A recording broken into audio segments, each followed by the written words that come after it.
निज स्वरूप को परम रस जामे भरो अपार। बंदो परमानंद में समय सार अविकार। कुंद कुंद मुनि चंदवर अमृत चंद मुनींद। आत्मरसी वानारसी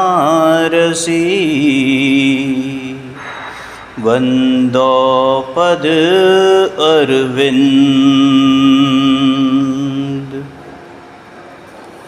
नाटक समय सार यानी हमारे इस भव रूपी स्टेज पर, मंच पर चलने वाला जो नाटक है, जिसका हीरो ये समय सार है। समय सार माने आत्मा में से भी निकाला हुआ परमात्मा स्वरूप, जो द्रव्य कर्म, भाव कर्म, नो कर्म से रहित ऐसा परमात्मा स्वरूप मेरा है, जो भिन्न भिन्न रूपों में अभी तक रहा है।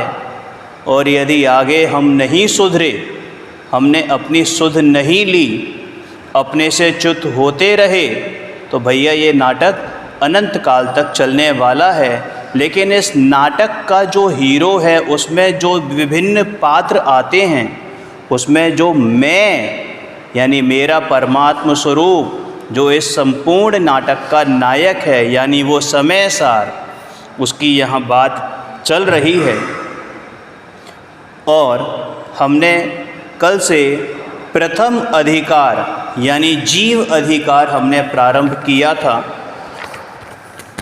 जीव द्वार हमने प्रारंभ किया था, है ना। और अब यहाँ पर छंद नंबर चौथा, चतुर्थ छंद यहाँ पर आता है। हमने कल तक आचार्य अमृतचंद्र देव के द्वारा रचित 3 कलश में से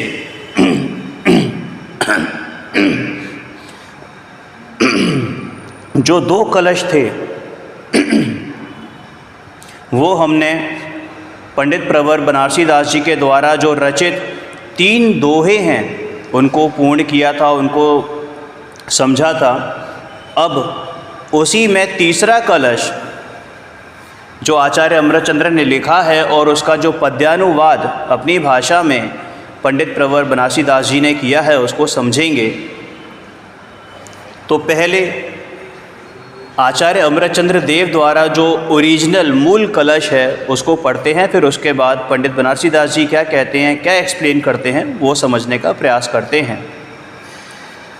देखो, कलश नंबर जो मूल समयसार नाटक है, समयसार ग्रंथ है, उसमें कलश नंबर 3 पर परिणति हेतुर्मोहनम नो अनुभवादविरत मनोभाव्य व्याप्ति कल्माशितायाः नम परम विशुद्धि शुद्ध चिन्ह मात्र मूर्ते भवतु समय सार व्याख्या अनुभूते। क्या कहते हैं पंडित बनारसी दास जी इसके बारे में? देखो यहाँ पर है ना, थोड़ा सा मैं अगर जिस्ट दूँ तो आचार्य अमृतचंद्र ये कहते हैं कि भाई ये जो समय सार की मैं व्याख्या कर रहा हूँ ना, ये मेरे लिए ये कोई बहुत अच्छा काम नहीं है। क्यों?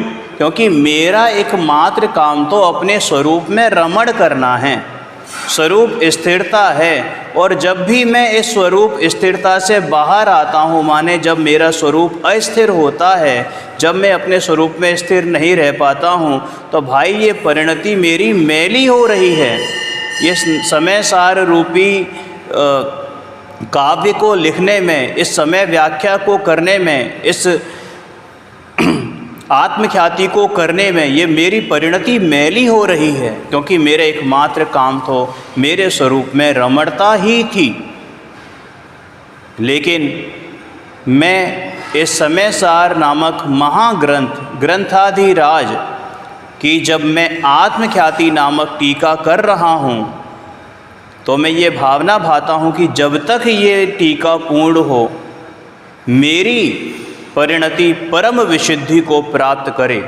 परम विशुद्धि का मतलब क्या अभी उनकी परिणति अशुद्ध है?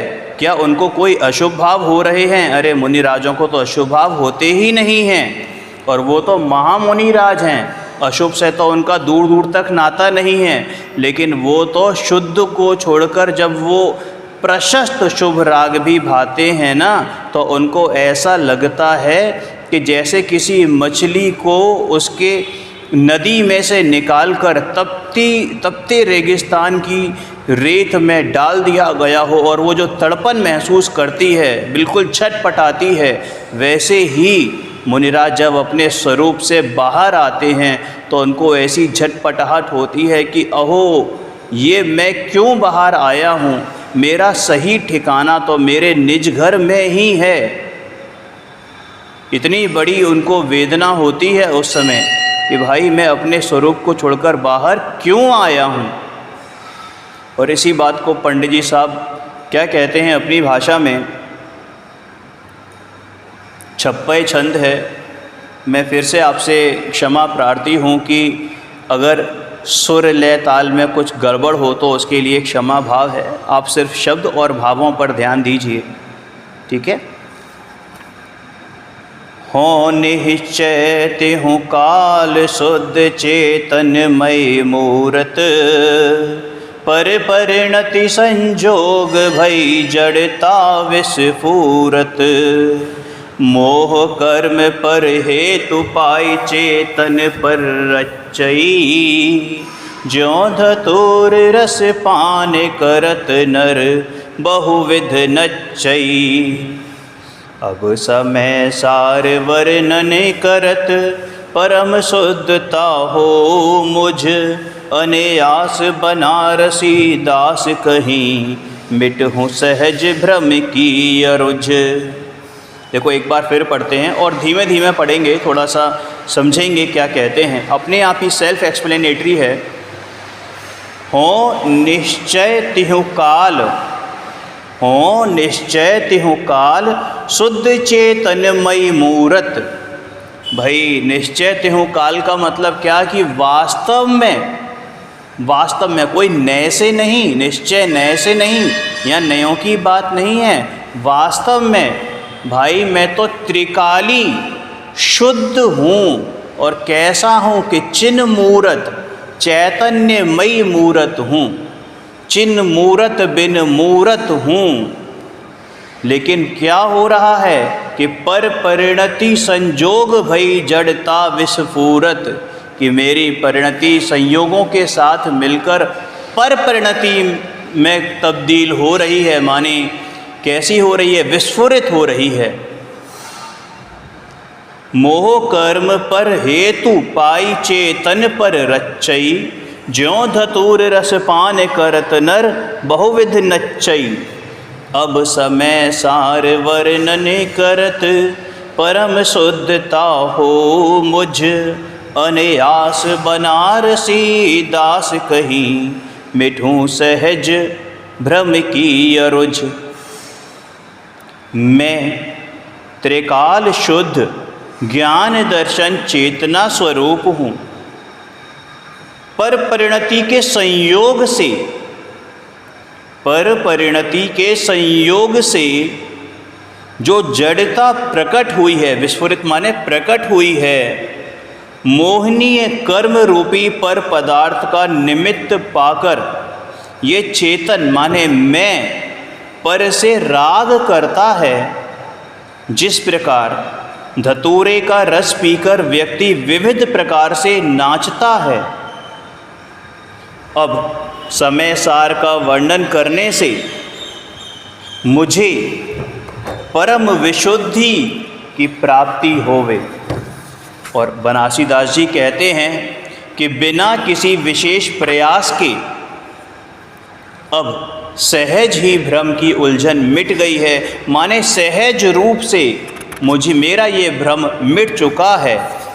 यानी मुझे अपनी आत्मस्वरूप की खबर पड़ गई है और अब मुझे सब कुछ साफ साफ नज़र आने लगा है। समझ में आया?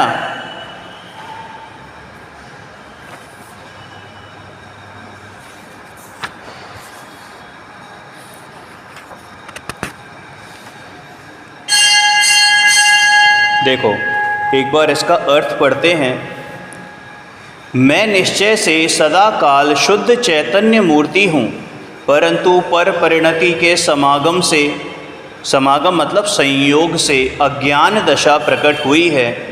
मोह कर्म का पर निमित्त पाकर, अब पर निमित्त पाकर माने कि मोहनीय कर्म का जब उदय होता है और उस समय जीव पर द्रव्यों में अपने आप को भूलकर पर द्रव्यों में जो उलझता है और आत्मा पर पदार्थों में अनुराग करता है, इससे धतूरे का रस पीकर नाचने वाले, माने बिल्कुल ऐसा लगता है जैसे किसी ने धतूरे नामक विषैले पदार्थ का, नशीले पदार्थ का सेवन कर लिया हो और उस नशीले पदार्थ का सेवन करने के बाद जो वो आदमी है वो नाच रहा है।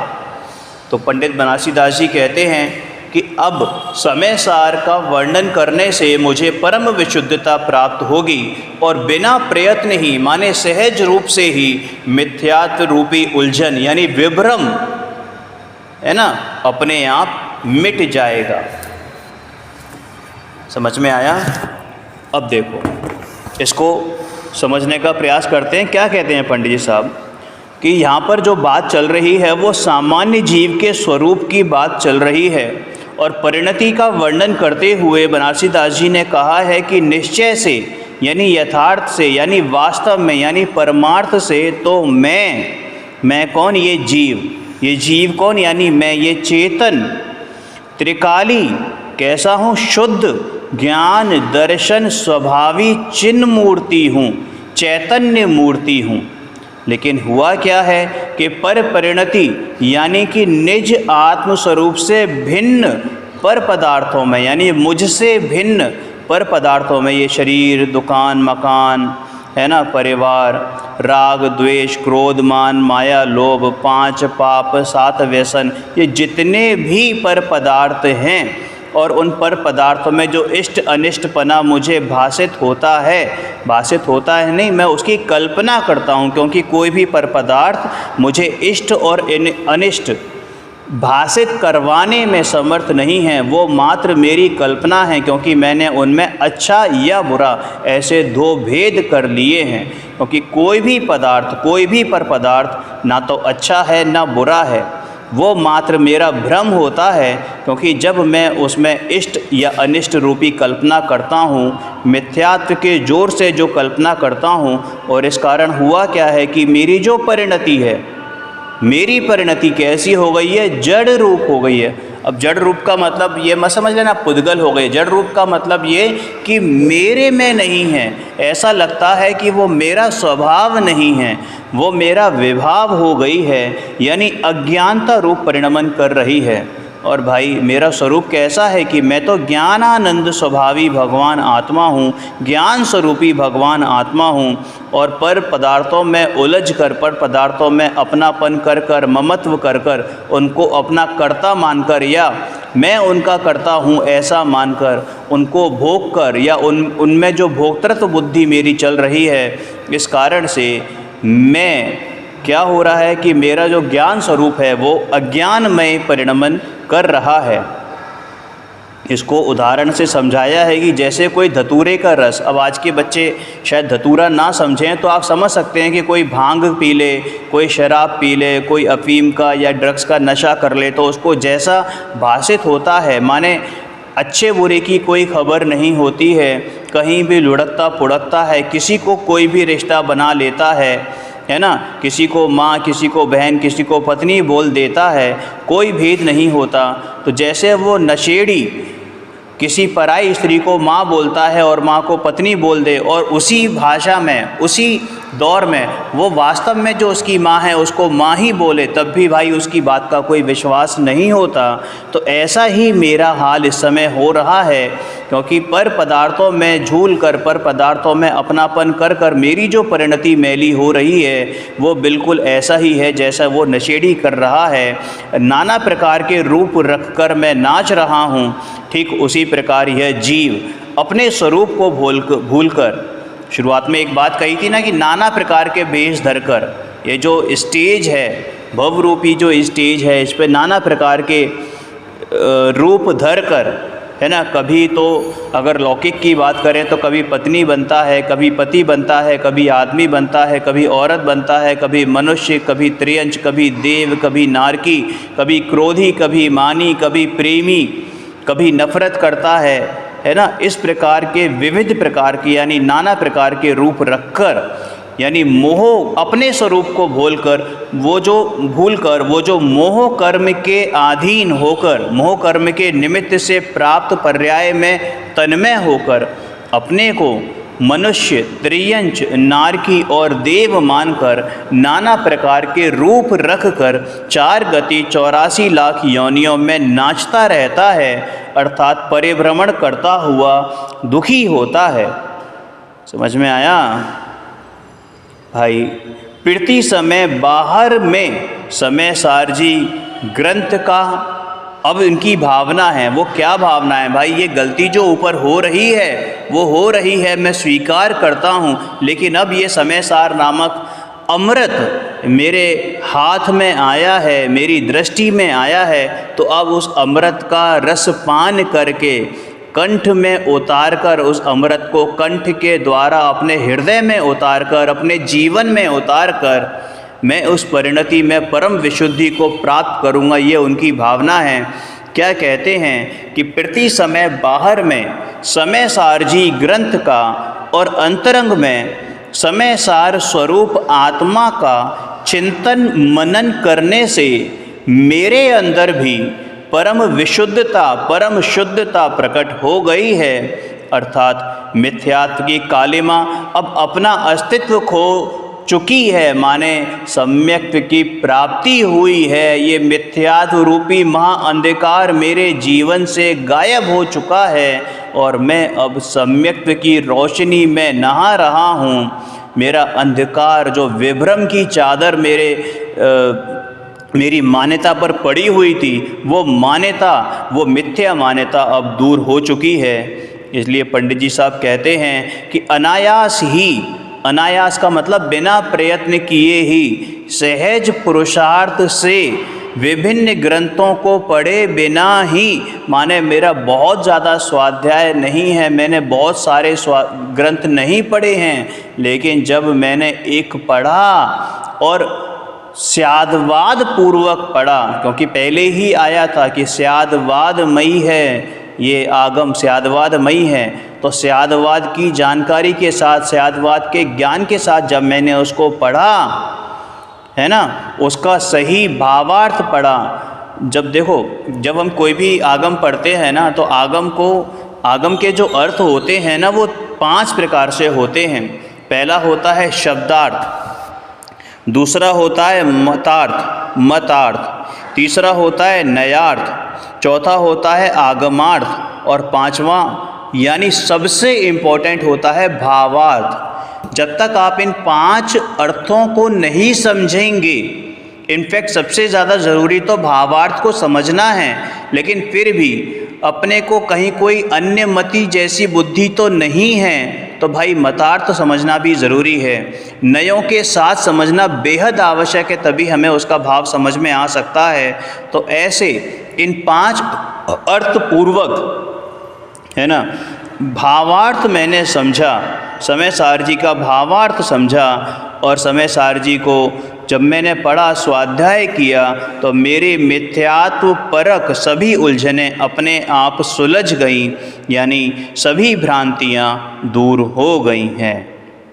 समझानू कहाँ आया समझ में?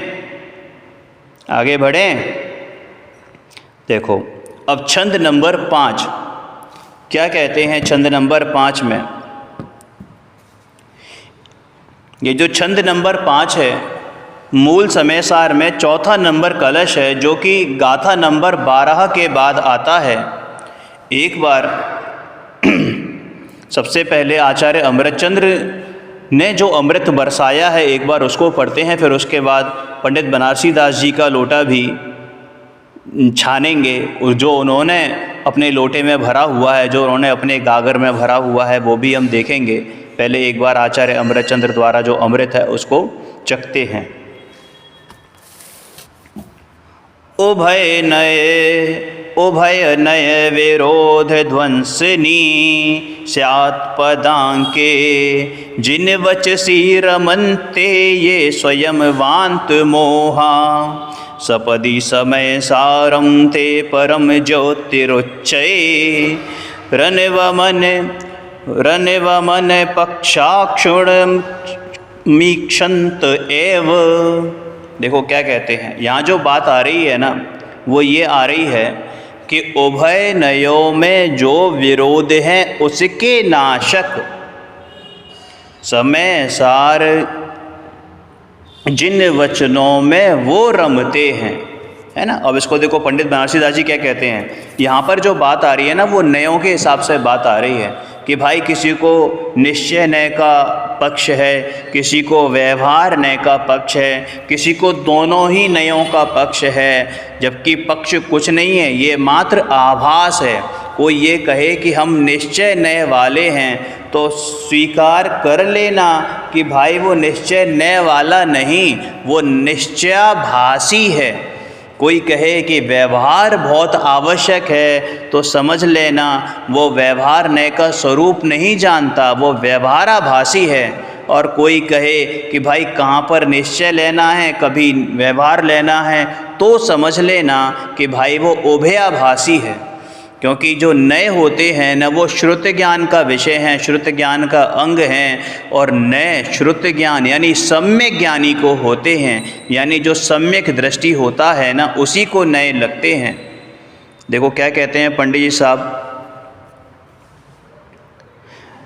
सवैया 31 है,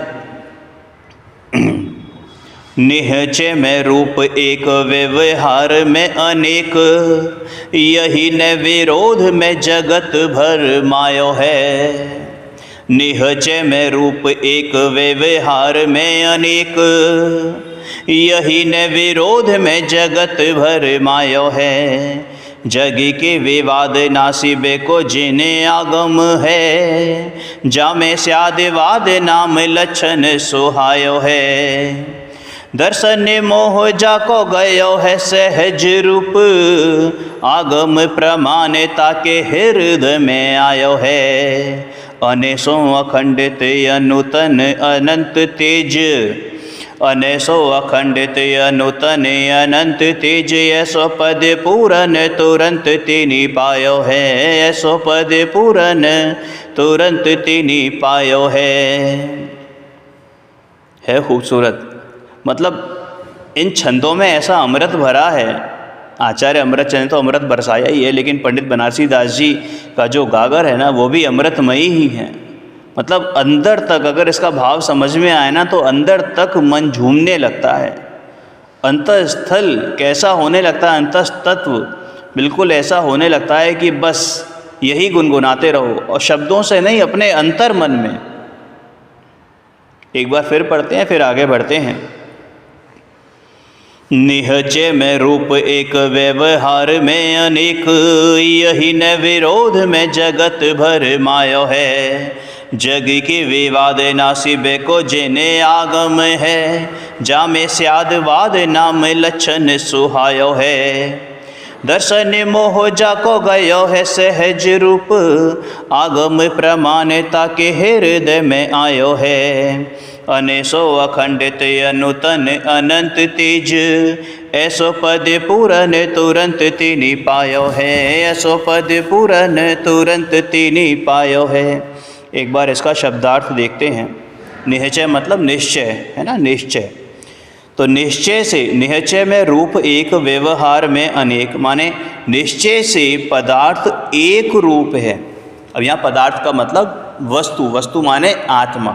कैसी है, कैसा है आत्मा? एक रूप है, निश्चय से एक रूप है और व्यवहार से अनेक रूप है।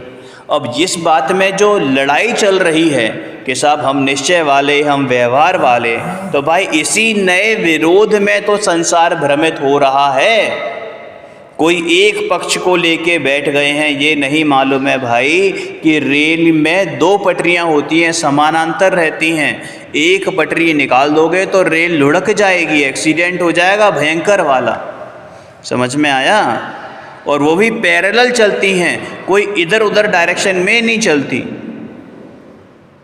संसार के झगड़ा खत्म करने को जिनेंद्र प्रणीत वचन है। जग के विवाद नासिब्य को, नासिब्य मतलब नाश करने को, जिन आगम है संसार के झगड़ा खत्म करने को, ये जिनेंद्र प्रणीत वचन है जिन आगम है। ज्यामे स्यादवाद नाम लक्षण सुहायो है। इसमें स्यादवाद नाम का लक्षण बहुत अच्छा है, यानी सुहाया है। अब देखो आया ना, स्यादवाद नाम का लक्षण, यानी जिन आगम का लक्षण है। जैसे होता है ना किसी का ISI ट्रेडमार्क होता है, ट्रेडमार्क, ठीक है? तो भाई जिन आगम का ट्रेडमार्क क्या कि स्यादवाद। इसमें भी आया है, देखो नीचे अगर हम उसको देखते हैं ना आचार्य अमरचंद्र देव के में, स्यात् पदांके उभय नये विरोधंसनि स्यात् पदांके, जिने वचसी रमन्ते ये स्वयं वान्त मोहा, सपदि समय सारं ते परम ज्योतिरुच्चये, रन्वमनया नय पक्षाक्षुणमीक्षन्त एव। तो उभय नये विरोधवंसनी स्यात् पदांके, स्यात् पदांके मतलब स्यादवाद जिसका अंक है, अंक मतलब कि मोहर है, स्टैंप है। जैसे होता है ना कोई गवर्नमेंट ऑफिशियल आए, कोई GO गवर्नमेंट ऑर्डर आए, राइट, तो उस पर जब तक उस सरकार की, उस डिपार्टमेंट की मोहर नहीं लगी होती है तब तक वो ऑथेंटिक नहीं होता। तो ऐसे ही जब तक किसी आगम पर, आगम से मतलब किसी शास्त्र पर, अगर वो स्यादवाद रूपी मोहर नहीं लगी है, यानी उससे नहीं समझा है, तो वो आगम आगम नहीं है। माने उसका आप आगम का अर्थ नहीं समझोगे, आप अर्थ का अनर्थ कर दोगे। क्योंकि जिन आगम का जो अंक है, जिन आगम की जो मोहर है, जिन आगम की जो मुद्रा है, भाई वो तो स्यादवाद है। समझ में आया? दर्शन मोह जाको गयो है सहज रूप, यानी दर्शन मोहिनीय जिसका सहजता से क्षय हो गया है। आगम प्रमाणता के हृदय में आयो है, आगम के प्रमाण से उसके अंतरंग में प्रविष्ट हुआ है। अनेसो अखंडित अनूतन अनंत तेज, अनय से खंडित नहीं हो सकने वाला। अनय, अनय का मतलब क्या? अनय का मतलब जिसने नयों का भली भांति प्रयोग ना किया हो, या फिर बिना नयों के, है ना। और अनूतन, अनूतन का मतलब जो नया नहीं है, नया नहीं का मतलब अनादि से था, अनंत काल तक रहने वाला है। और अनूतन अनंत तेज, अनंत तेज, अनंत तेज माने अनंत तेज सहित है, तेज सहित है, ऐसा प्रकाशवान है। ऐसो पद पूरन तुरंत तेनी पायो है, ऐसा पद पूर्ण रूप से शीघ्र ही उन्होंने प्राप्त किया है। देखो ये तो शब्दार्थ रहे, अब इसको थोड़ा सा, इस शब्दार्थ को थोड़ा सा खोलते हैं, फिर एक्सप्लेनेशन पर आएंगे। क्या कहते हैं कि निश्चय नय में पदार्थ एक रूप है और व्यवहार नय से पदार्थ अनेक रूप है। इस नए विरोध में संसार भूल रहा है, सो इस विवाद को नष्ट करने वाला कौन है कि एक जिन आगम है, एक मात्र जिन आगम है, और जिसमें स्यादवाद का शुभ चिन्ह लगा हुआ है। जिस जीव को दर्शन मोहिनीय उदय नहीं होता, उसके हृदय में स्वतः यानी सहज रूप से स्वाभाविक यह प्रामाणिक जिन आगम प्रवेश करता है और उसे तत्काल ही बिना देर किए ही, बिना क्या कहते हैं, रोक टोक के ही, यानी कोई हिंड्रेंस नहीं है, कोई ऑब्जेक्शन नहीं है, किसी भी प्रकार की कोई रोक टोक नहीं, कोई बाधा नहीं है, तत्काल ही नित्य अनादि और अनंत प्रकाशवान मोक्ष पद प्राप्त होता है। समझ में आया? और देखो क्या कहते हैं पंडित जी साहब ने, क्या कहा है उसको थोड़ा सा एक्सप्लेन करने की कोशिश करते हैं, समझने का प्रयास करते हैं, है ना। चंद नंबर 5वां अपना चल रहा है। शास्त्र की महिमा का गुणगान करते हुए कविवर पंडित बनारसी दास जी कहते हैं कि निश्चय से तो पदार्थ एक रूप ही है, परंतु व्यवहार से पदार्थ अनेक रूप कहा गया है। अब व्यवहार से पदार्थ अनेक रूप कैसे हो गया भाई? निश्चय से एक रूप तो पदार्थ, तो फिर व्यवहार से अनेक रूप कैसे हो गया? कि देखो भाई, प्रत्येक पदार्थ द्रव्य, उसमें अनंत गुण और उन गुणों की अनंतानंत त्रिकाली पर्याय, यानी भूत की, वर्तमान की, भविष्यकालीन पर्याय। समझ में आया? तो ये त्रिकाली पर्याय, तो एक गुण की अनंत पर्याय, अनंत गुण की अनंता अनंत पर्याय। तो उस हिसाब से जब हम उसमें गुण भेद करके देखते हैं, समझते हैं या समझाते हैं, तो भाई वो वस्तु कैसी हो जाती है कि अनेक रूप हो जाती है। समझ में आया? और लेकिन वो जो गुण हैं वो कैसे रहते हैं? कोई अलग अलग नहीं रहते हैं, वो अखंड रूप से रहते हैं, बिल्कुल अखंड रूप से रहते हैं। समझ में आया?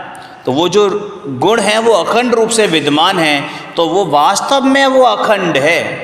एक द्रव्य वो अखंड द्रव्य है, उसमें गुण भेद तो हमें समझने के लिए, हमें समझाने के लिए, हमें उसकी महिमा का भान कराने के लिए उसमें गुण भेद कहे गए हैं, यानी अनेक रूप कहे गए हैं। और जहाँ समझने और समझाने की बात होती है तो वहाँ पर व्यवहार का प्रयोग किया जाता है। इस अपेक्षा से यहाँ पर कहा गया कि व्यवहार से अनेक रूप है और निश्चय से कैसा है? एक रूप है। लेकिन कोई ये कहे कि पहले निश्चय लगाएं कि व्यवहार लगाएं, कि नहीं भाई, अगर जिस समय आपने निश्चय लगाया उसी समय वहाँ पर व्यवहार खड़ा हो गया। बस फ़र्क ये है कि जिस समय जिस नय का आप प्रयोग करोगे, दूसरा नय उस समय गौण रूप में उपस्थित होगा, अभाव नहीं होगा, गौण रूप में उपस्थित होगा, यानी जिक्र नहीं होगा, लेकिन वो ऑटोमेटिकली वहाँ पर होगा, जिस पर दृष्टि नहीं होगी। समझ में आया? जब हम व्यवहार खड़ा करेंगे, व्यवहार की बात करेंगे, तो निश्चय रूपी अखंड वहाँ पर खड़ा होगा। और जब हम अखंड को जानेंगे, अपना भाव भाषण करेंगे, तो उसी समय वहाँ पर व्यवहार भी खड़ा होगा। समझ में आया? जैसे निश्चय ने से आत्मा पूर्ण शुद्ध ज्ञान दर्शनमय चेतन स्वरूप है, परंतु व्यवहार ने से आत्मा के अशुद्ध, रागी, द्वेषी आदि अनेक रूप दिखाई देते हैं। अब देखा, पूर्ण शुद्ध ज्ञान दर्शन में चेतन स्वरूप यह निश्चय ने से कहा है ना, तो ये भी वास्तव में तो ये भी व्यवहार ही है, क्योंकि यहाँ भेद खड़े कर दिए। यहाँ क्या कर दिए? भेद खड़े कर दिए। जब हम आगे आएंगे ना तो हम इसको समझेंगे। अभी निश्चय ने से क्यों कहा? क्योंकि हमने उसका शुद्ध स्वरूप देखा है, मात्र स्वभाव देखना है, इस अपेक्षा से यहाँ पर निश्चय कहा है। वरना यहाँ भेद खड़े किए हैं तो ये भी व्यवहार ही है। ये कौन सा व्यवहार है? कि ये सद्भूत अनुपचरित व्यवहार ने है। जब मैं कहता हूँ कि आत्मा ज्ञान दर्शन सुख वीर प्रभुता विभुता वाला है, तो ये कैसा है? कि अनुपचरित सद्भूत व्यवहार ने है। और जब मैं ये कहता हूँ कि आत्मा कैसा है? कि आत्मा अशुद्ध है, रागी द्वेषी नेचर का है, तो भाई ये कैसा है? कि ये उपचरित सद्भूत व्यवहार ने है। ठीक है? नयों के इसी चक्र जाल में सारा जगत भ्रमित हो जाता है, अर्थात उसे वस्तु का सत्य स्वरूप ख्याल में नहीं आता। एक बात बहुत ध्यान रखने वाली है कि स्वभाव में नए नहीं लगते। एक बात बताओ, आत्मा, चलो छोटी बात करते हैं, चीनी निश्चय नय से मीठी है या व्यवहार नय से मीठी है? अरे भाई वो मीठी है, वो उसको स्वभाव है, उसमें ना तो निश्चय लगेगा ना व्यवहार लगेगा। ऐसे ही आत्मा ज्ञाता है, उसमें निश्चय और व्यवहार की कोई बात ही नहीं है। जिसने अपने ज्ञाता स्वरूप भगवान आत्मा को जाना वो नए पक्षातिक्रांत हो जाता है। और वास्तव में वो जानने की जो प्रक्रिया है वो नए के माध्यम से होती अवश्य है, लेकिन जब वो प्रक्रिया पूर्ण होती है, यानी जब अपने स्वरूप में स्थिरता होती है, तो उस समय नए नहीं खड़े होते, निक्षेप नहीं खड़े होते, प्रमाण नहीं खड़े होते, इस प्रकार के भेद नहीं खड़े होते हैं। वो तो एकमात्र अभेद की अनुभूति होती है। समझ में आया? तो नए पक्षातिक्रांत होने का जब आएगा ना, गाथा नंबर 143 में आएगा, यहाँ पर 143 और 44, कि नए पक्षातिक्रांत होने की क्या विधि है, कि भाई यही विधि है कि अभेद की अनुभूति वही नए पक्षातिक्रांत होने की विधि है। समझ में आया? तो देखो क्या कहते हैं पंडित साहब, कि जैसे निश्चय ने से आत्मा पूर्ण शुद्ध ज्ञान दर्शन में ही चेतन स्वरूप है, परंतु व्यवहार ने से आत्मा के अशुद्ध रागी द्वेषी आदि अनेक रूप दिखाई देते हैं। नयों के इसी चक्र जाल में सारा जगत भ्रमित हो रहा है, अर्थात उसे वस्तु का सत्य स्वरूप ख्याल में नहीं आता है। कविवर क्या कहते हैं? वे कहते हैं कि जगत के इसी विवाद को, यानी ये नयों की लड़ाई को, नयों के चक्र जाल को ख़त्म करने के लिए, उसका विनाश करने के लिए जिन आगम अर्थात जिनेंद्र की वाणी स्यादवाद लक्षण से युक्त सूर्य के समान है, क्योंकि इसके प्रकाश में सारी भ्रांतियां दूर हो जाती हैं, जिससे वस्तु का यथार्थ स्वरूप नज़र आने लगता है। कहने का अभिप्राय ये है कि परस्पर विरोधी अनंत धर्मात्मक वस्तु स्वरूप को एकमात्र स्यादवाद के द्वारा ही समझा व सिद्ध किया जा सकता है। जिसके आत्मस्वरूप की अनुभूति पूर्वक दर्शन मोहनीय कर्म विनाश को प्राप्त हो गया है, यानी जिसने अनुभूति स्वरूप भगवान आत्मा का दर्शन किया, उसे दर्शन मोहिनीय कर्म उसका विनाश को प्राप्त हो गया है, यानी सम्यक दर्शन की प्राप्ति हो चुकी है। आगम का रहस्य भी वास्तव में तो उसी के हृदय में प्रवेश करता है, अर्थात उसी की समझ में आता है। कहने का अभिप्राय यही है कि आत्मानुभूति के बिना आगम ज्ञान कितना भी हो, उसकी कीमत शून्य के बराबर होती है। माने ये जैसे ब्लैंक चेक मतलब साइन करा हुआ नहीं, आप भले ही अमाउंट लिख दो, लेकिन अगर उस पर साइन नहीं हो रखे हैं तो उसकी कोई वैल्यू नहीं है। या फिर आप साइन भी कर दो, लेकिन उस पर क्या है कि केवल 0,0,0,0,0,0,0,0 लगाओ और आगे कोई अंक मत लगाओ, यानी अंक बिना की बिंदी। समझ में आया? तो उसकी कोई वैल्यू नहीं है, यानी शून्य है। आत्मानुभूति के बिना आगम ज्ञान, ये बात सर्वथा सच्चे है, बिल्कुल सत्य है कि आगम ज्ञान के बिना यानी आगम का स्वाध्याय किए बिना आत्मानुभूति नहीं होगी। लेकिन आत्मानुभूति नहीं हो और संपूर्ण आगम ज्ञान हो तो भाई वो आगम ज्ञान भी शून्य के बराबर है। समझ में आया ना? इसी में आएगा, एक देखिए जानिए रमे रहिए एक ठौर, समल विमल न विचारिए यही सिद्ध नहीं और। भाई एक देखिए जानिए, तो जब आपने एक आत्मा को जाना, एक परमात्मा स्वरूप को जाना, तो आपने संपूर्ण आगम को जान लिया। लेकिन वो आत्मा को जानने के लिए भी हमें वस्तु स्वरूप समझना पड़ेगा, और वो वस्तु स्वरूप की सिद्धि कहाँ से होगी कि वो एकमात्र जिन आगम से, जिन वचनों से, जिन वाणी से, दिव्य ध्वनि का सार से, समझ में आया, उससे होगी। उसकी कीमत यानी कि आत्मानुभूति के बिना आगम ज्ञान कितना भी हो, उसकी कीमत शून्य के बराबर ही होती है। ऐसे जीव को यानी सम्यक दृष्टि जीव को अनादि अनंत अखंडित तेजवान आत्मस्वरूप की प्राप्ति शीघ्र होती है, अर्थात मोक्ष की प्राप्ति सहज और अवश्य होती है। समझ में आया? तो आज हमने छंद नंबर 5 जीव द्वार का छंद नंबर 5 तक पढ़ा है। कल सवैया 31 में छंद नंबर आपका 6 आएगा, जो कि आचार्य अमृतचंद्र के छंद नंबर 5 के ऊपर आधारित है। तभी तक के लिए सभी को सादर जय जनेऊ। ओम नमः सिद्धेभ्य। निज निधि निज में बताई यह अनंत उपकार है, उसके लिए जिन्हें